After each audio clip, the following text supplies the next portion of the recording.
have never influenced the behaviour or thinking of the Iranians.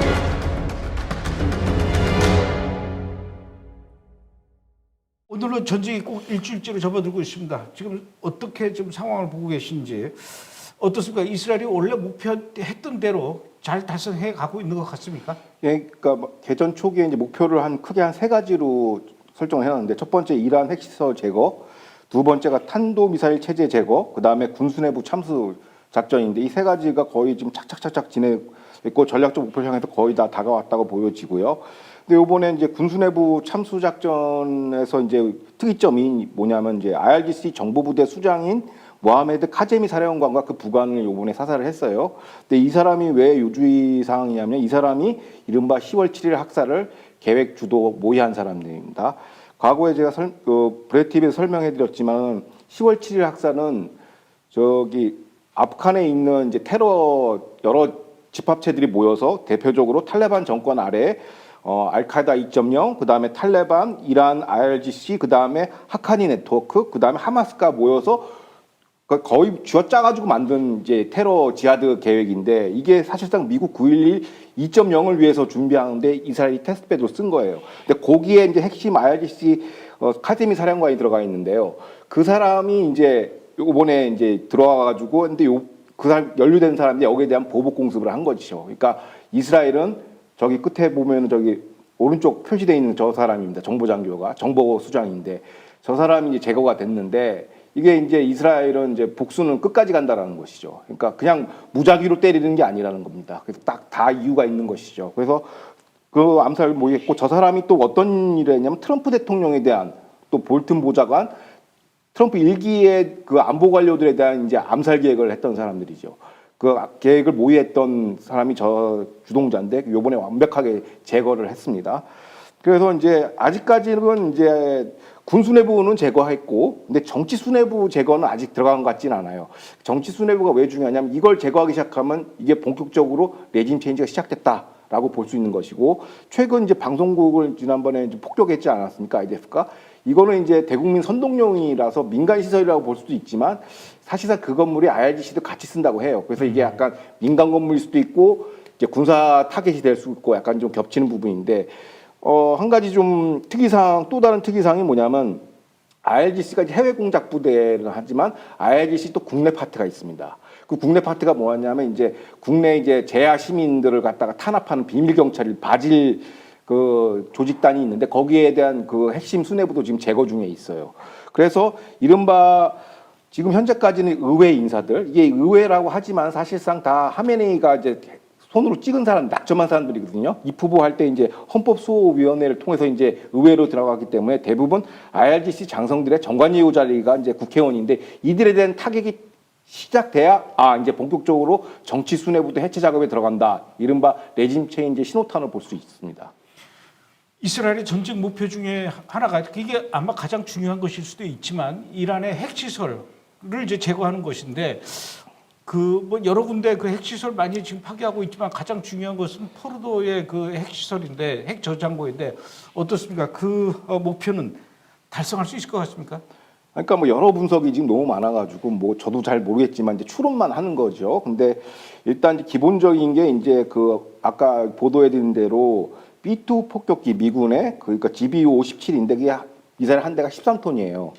그러면 이제 20발 정도 때려야지 이제 이걸 부실 수 있는데, 그러면 한 260톤이란 말이에요. 근데 감독님이 얘기한 것처럼 1.4로, 그러니까 n분의 1로 나눠서 260톤을 이제 이스라엘 공군기가 들어가서 때릴 수도 있다.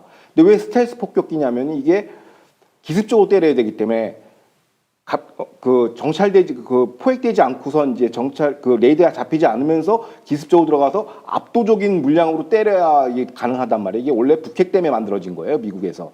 그런데 그런 그 기습전에 이용하기 위해서 오히려 이 미사일은 B2 스텔스 밖에 운용을 못 한다고 해요. 뭐 B-52기도 가능하다는 얘기도 있지만 그건 잘 모르겠고, 하여튼 하는데, 지금은 이란의 영공이 지금 다 뚫린 상태예요. 그렇기 때문에 이스라엘이 자기 뒷마당 가듯이 언제든지 그냥 순환보직으로 그냥 뭐 이렇게 셔틀빵 돌듯이 계속 n분의 1로 때릴 수가 있기 때문에, 감독님이 말씀하신 것처럼 1.4가 가능하다라는 게 한 번, 첫 번째고, 두 번째가 이제 모사드입니다.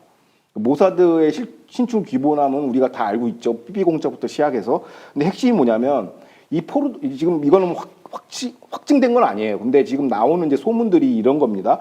모사드가 그 포르도 핵시설의 그 취약점을 알고 있다라는 거예요. 그게 뭐냐면 포르도 핵시설의 그 특징이 뭐냐면 고농축 우라늄을 고성능 원심 분리기로 이게 만들어내는 거예요. 그럼 열이 엄청나게 나오거든요. 그럼 환기구가 필요해요. 그래서 이미 그 환기구를 다 구멍을 취약점을 다 그러니까 파악을 했다. 모사드가 거기다가 이제 폭탄을 집어넣을 수도 있고 아주 신출 규모란 작전이 나올 수도 있어요. 그래서 미국이 개입하면 단장에 끝나겠지만 이스라엘 하면 시간은 걸리지만 결론은 하나라는 거죠. 포르도는 부서진다라는 겁니다. 아, 그러니까 꼭 미국의 벙커버스터만이 유일한 해결책이 아니군요. 그렇죠. 야, 그러니까 맞습니다. 그 이스라엘의 모사드가 벌써 다 작전을 짜놓고 있을 것 같아요. 그 왜 그러냐면은 이런 큰 작전을 벌이면서 이 최종 결과물인 포로도에 대한 계획을 안 세울 리가 없거든요. 이건 하나의 추정치입니다. 그다음에 이제 핵시설도 그렇고 이제 또 하나 이제 남아 있는 게 이제 뭐냐면은 이란의 그 최고 지도자인 아야톨라 알리 하메네이. 트럼프는 지금 뭐 하메네이 어디 있는지 분명히 알고 있다. 조심해라. 이렇게 얘기하고 있는데 어떻게 될 것 같습니다. 하메네이 제거해 버릴까요? 지금 이제 소식이 많아요. 지금 그러니까 이제 뭐 사망설도 있고 뭐 해외 망명설도 있고 뭐 여러 가지 있는데 지금 공식 보도로 나온 거는 테헤란 그 동북부 지하 벙커를 은신했다고 합니다. 저 이란의 저 북쪽에 동북부, 그렇죠. 아프가니스탄 국경 쪽에 있다고 그러더라고요. 예, 이제 아프간 국경 지역이 이제 어떻게 보면 관심 포인트인데 일단 이제 하메네이 관점에서 우리가 보면 1차 무력전은 이스라엘의 완승입니다. 이건 이제 하메네이가 권좌에 복귀하기는 힘들어요. 그래서 그거는 일단 무력전에서 패배했는데 그러면은 제가 봤을 그 어떤 여러 분석이 지금 현지에서 나오고 있는데 지금 하메네이의 2차 목표는 권좌 복귀가 아니라 저기 아프간 근처에 있는 저기에 가서 사실상 잔존 정치 충성파와 반정부 세력과의 장기 내전을 준비하는 게 아니냐, 라운드 2를 준비하는 게 아니냐는 그런 분석이 있고요. 그렇기 때문에 아프간이라는 지역이 중요한데 아프간이 앞서에도 말씀드렸지만 그게 테레반 정권 하에 여러 개 이제 뭐 ISIS, ISKP, 알카이다가 다 모여 있는 테러 어떤 공화국이에요. 클러스 단체라서 또 IRGC랑 또 하메네이랑 그 탈레반 정권은 우호적입니다. 서로 이제 숨겨주기도 하고 과거 빈라덴의 아들 함자 빈라덴을 이란이 숨겨줬어요. 미국의 그 정찰을 피해서 감시를 피해서 그런 역사가 있기 때문에 아마 저기 가서 일종의 뭐 임시정부 비슷하게 해서 내전 사령부로 해서 저기서 이제 내전을 지휘하는 게 아닌가라는 생각이 드는데 여기서 중요한 게 뭐냐면 트럼프의 행보입니다. 그러니까 트럼프 대통령은 지금 하메네이에 대한 입장이 지금 이스라엘이 지금 암살한다고 그러거든요.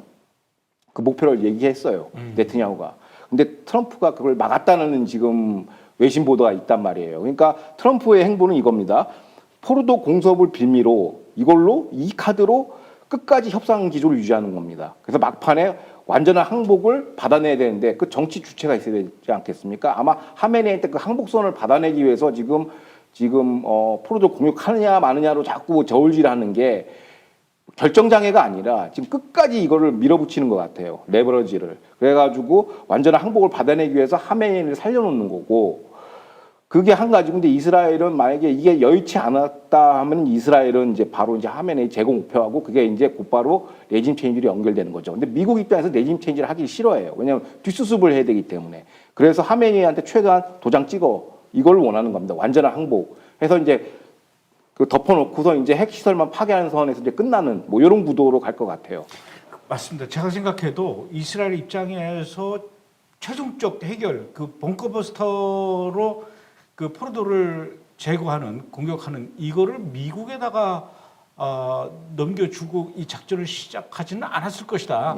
그러니까 본인들이 벌린 일, 본인들이 마무리 질 수 있도록 모든 준비를 다 완벽하게 해놓고 나서 이제 시작을 했을 거라고 생각하는데 그렇군요. 그러니까 결국 하메네이도 이스라엘 손에 달려 있지만 일단은 기회를 주는 거군요. 그렇죠. 이제 트럼프 협상 기조에 있고 그래서 이스라엘은 지금 약간 전력 질주하는 느낌이고 하메네이의 이란은 이제 마라톤 시간 끌기로 끝까지 버티는 것 같아요. 그게 약간 지금 충돌하는 모양새입니다. 알겠습니다. 자, 이제 두 번째 분석 이슈도 알아보도록 하겠습니다.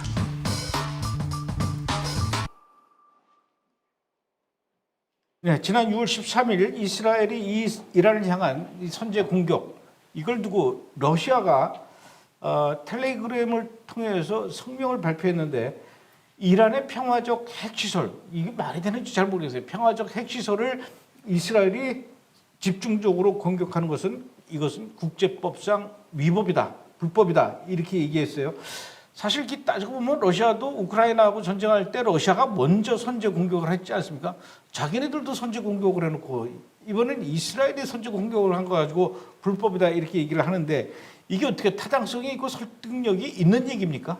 결론부터 얘기하면 틀린 얘기죠. 그러니까 이게 안 그래도 이제 그 소위 얘기해서 이제 존 스펜서 교수 같은 전문가들이 가자 전쟁을 한번 겪고 나니까 이게 방어적 전쟁인데 또 막 학살 논쟁 나오고 뭐 국제법 운운하니까 미리 선수 치면서 이 법률적 국제법적 논리 전개를 딱 해놨더라고요. 그래서 그거를 제가 소개시켜주면 이겁니다. 비판론자들, 그러니까 반유대 비판론자들 대부분이죠. 그러니까 이건 뭐 주권 침해 행위 뭐 별의별 소리 다 해요.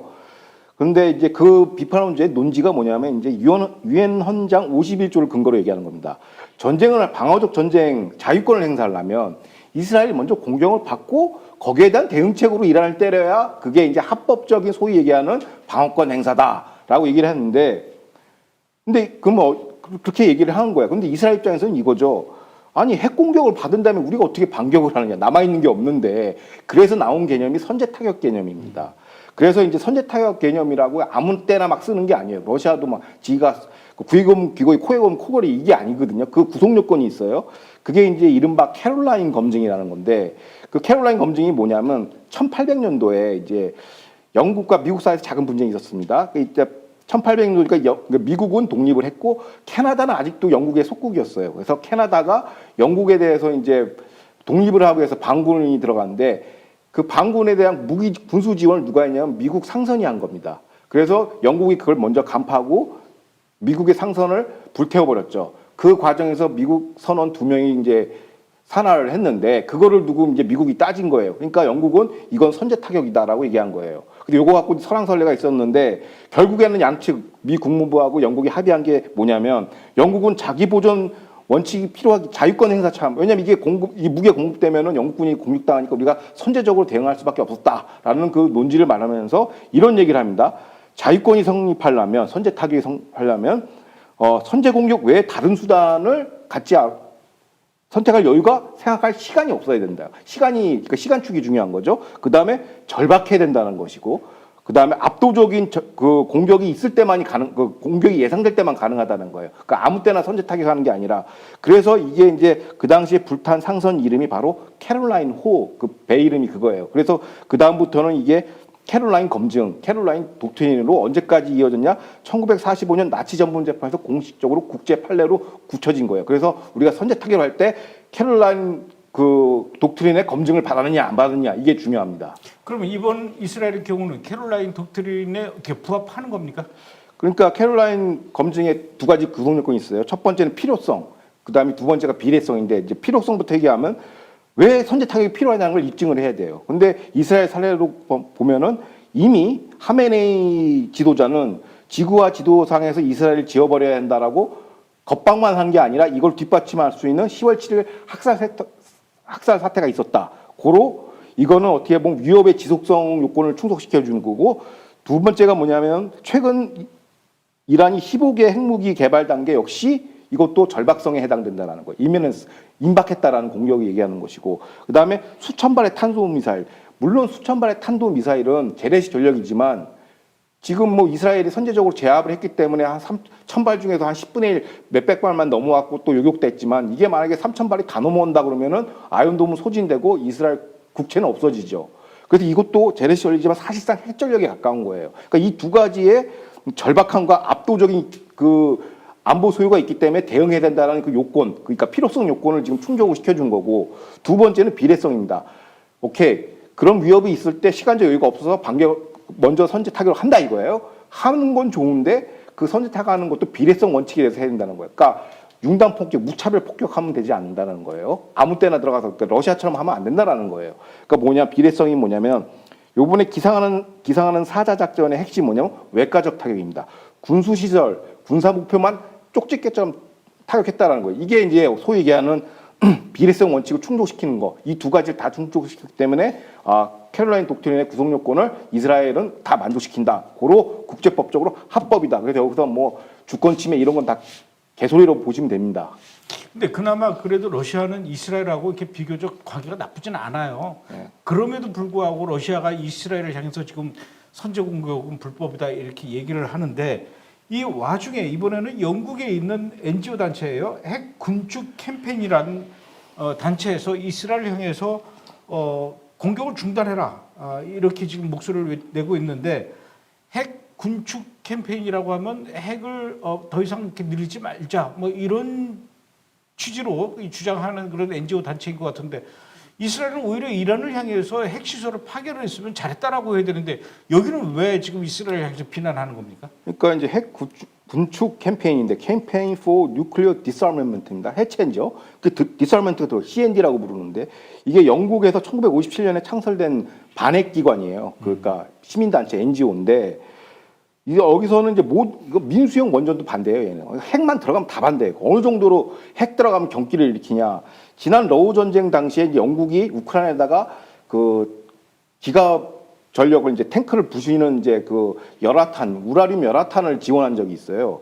그게 이제 소량의 이제 우라늄 물질이 들어가는데 이게 들어가면 이제 병사들한테 이제 뭐 암이 발생되고 여러 가지 국제 기구에서 논쟁이 있는데 요것도 이제 이 NGO, CND NGO는 이거 사실상 우크라이나에다 핵 지원한 것이야. 라면서 막 오버하면서 이제 그 반대 시위를 하고 그랬는데 유독 이제 이란 핵시설을 사실상 이스라엘이 디스armament 하는 거 아닙니까? 해체를 하는데 이거에 대해서 반대를 하는 것이죠. 그러니까 이게 뭐냐면 또 다른 뭐 국제기구야 다 반유대 극자니까 그렇다 치지만 이 비핵화하는 하는 그 시민단체까지도 이제 이스라엘에 대해서 반대를 하는 거 보면은 이 반유대의 뿌리가 이거 파도에 끝이 없다라는 걸 요번에 다시 한번 실감하게 됩니다. 다른 단체도 아니고 비핵화 단체가 오히려 좋아야 되는데 그래서 좀 어이없는 소식이라서 한번 좀 소개시켜 드린 겁니다. 오늘 아침에 제가 출근하면서 라디오를 이렇게 듣다 보니까 중동 전문가라는 분이 나와서 이제 하는 얘기를 들었는데 진행자가 질문했어요. 지금 이란과 이스라엘 점점 이게 확전이 될 수 있는데 더 이상 확전되지 않고 빨리 그것을 이렇게 마무리할 수 있는 방법은 뭡니까? 그랬더니 한 가지 방법밖에 없습니다. 이렇게 얘기를 하더라고요. 그게 뭐냐면 이스라엘은 지금 이란을 향한 공격을 멈춰야 된다. 더 이상 하면 안 된다.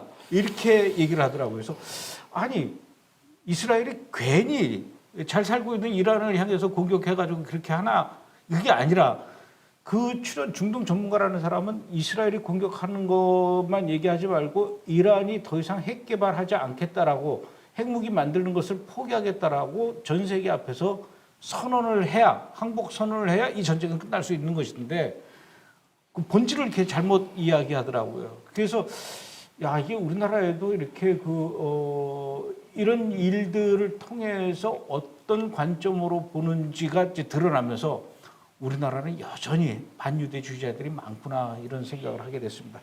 자 이번엔 세 번째 분석 이슈 또 어떤 건지 알아보도록 하죠.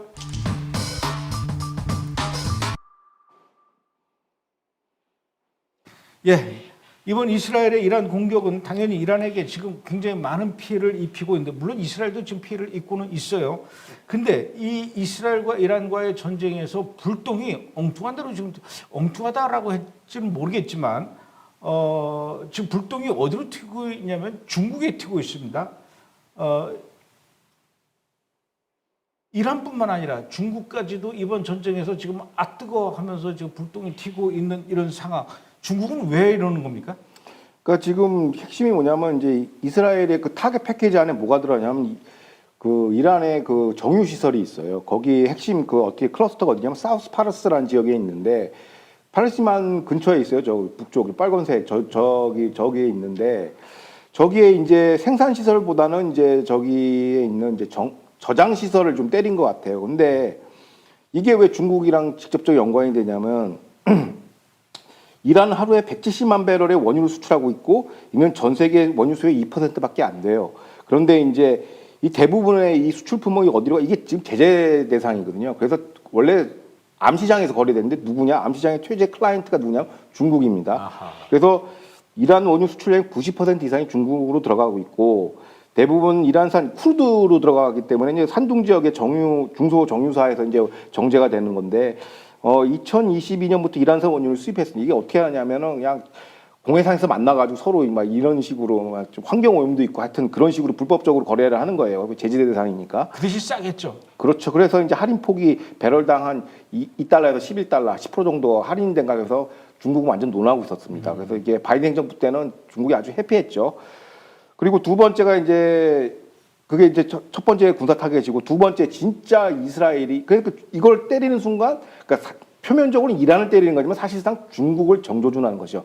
중국의 어떻게 보면 에너지 안보의 한쪽 팔을 그냥 잘라버린 겁니다. 이스라엘이 사실상. 그리고 카르그 섬이라는 게 있는데 페르시판 북쪽에 있는 거예요. 그러니까 그렇죠. 부쉐르 위쪽에 보면은 아주 그냥 이 조그만 점같이 있는 그 섬이 카르그 섬인데 지금 왼쪽에 동그라미로 이렇게 크게 확대한 게 카르그 섬입니다. 예, 그게 이제 산호초 섬인데 거기가 이제 일단 오케이 그 원유를 빼가지고 그 LNG 선박이나 이런 그 유조 탱크의 어떤 그 기착지 그 역할을 저 섬에서 하는 거예요.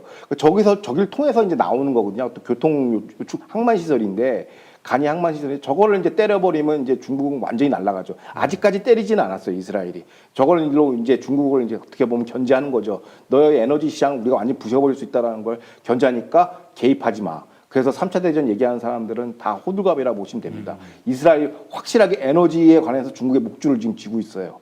그게 이제 제일 중요한 것이고, 그 다음에 2024년 기준 중국은 이란으로부터 290억 달러의 원유를 수입했고, 이 원유를 수입했고 대가로 이제 중국은 이란한테 뭘 공급했냐면 탄도미사일 고체 연료 추진체인 과염소 수산 암모늄 수천 톤을 공급했는데 이게 미사일 800기분입니다.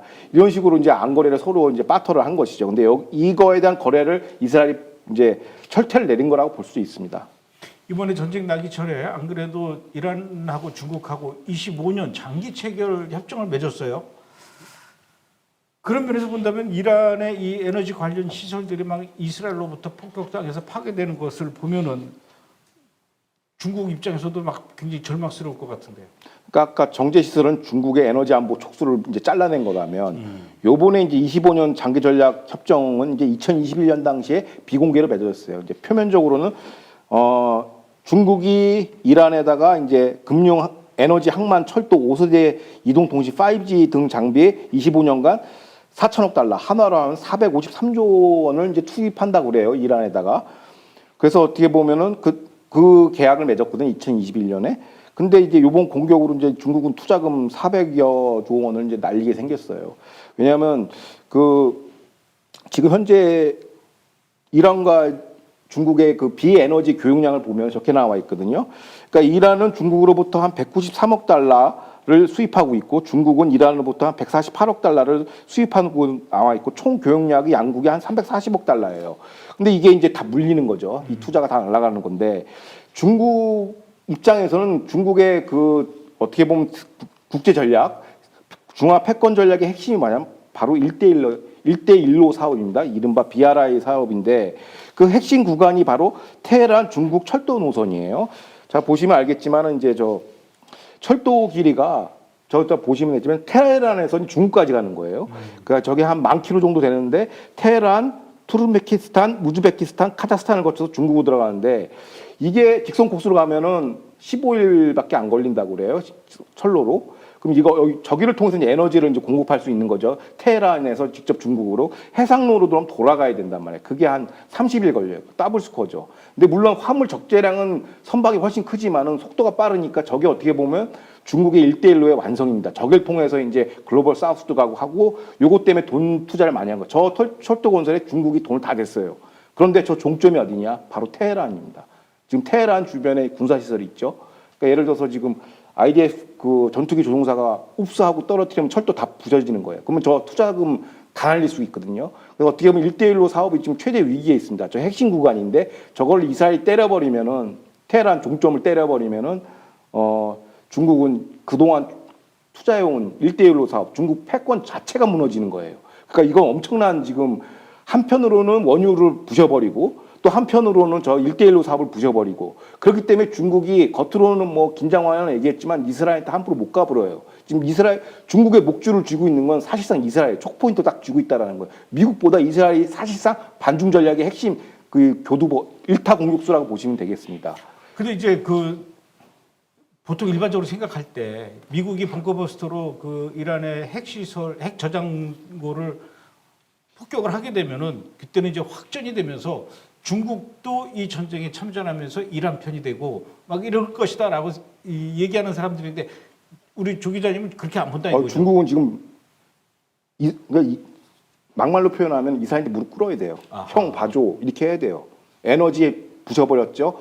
1대1로 작살내버렸죠. 그다음에 첨단 IT 기업도 지금 이스라엘하고 지금 협조하려고 그래요. 왜냐하면 지금 사실상 북한이 중국의 위성국가라면은 중동에서의 중국의 위성국가는 바로 이란이에요. 이란이 무너지면 중국은 끝납니다. 그러니까 중동에서 이제 솔직히 쫓겨나는 거예요. 이 전략적 지역에서 빠져나가야 된단 말이에요. 그러면 어떻게 보면 중국이 그리는 세계 전략이 빵꾸가 나는 것이죠. 그 중심에 누가 있냐? 이스라엘이 있는 겁니다. 지금 무릎 꿇고 와서 빌어야 돼요. 그래서 함부로 그 중국 관련 매체들을 보면은 이스라엘한테 굉장히 지금 사탕 발린 공작을 많이 해요. 아하. 좀 봐줘. 겉으로는 뭐 김장화나 뭐 외교 왕이 부장이 그 교만한 왕이 부장이 막 이렇게 사대하는 사람이 이스라엘한테는 말을 가려서 합니다. 중국뿐 그러니까 여기서 개입할 사람이 파키스탄이 있는데 파키스탄도 뭐 개입하는 생각 없고 그럼 중국이란 말이에요. 결국엔 중국 개입 안 하면 이제 뭐 이란 혼자 외톨이죠. 그리고 아무도 안 도와줄 수는 없다라는 것입니다. 그럼 중국은 그렇다 치고 러시아의 스탠스는 어떻습니까? 조금 전에는 러시아가 지금 이스라엘 향해서 선제 공격은 불법이다 이렇게 얘기를 하면서도 또 한편으로는 이스라엘과 이란 그 사이에서 뭔가 이렇게 중재하려는 그런 노력을 보이는 것 같은데 러시아는 이 상황에서 저는 당연히 이스라엘보다도 이란 편을 들 줄 알았는데 중재하려고 그러는 것 같아요. 이란 정권이 이대로 이스라엘한테 무너지게 되면 러시아 입장에서도 뭐 안 좋으니까 그러겠죠.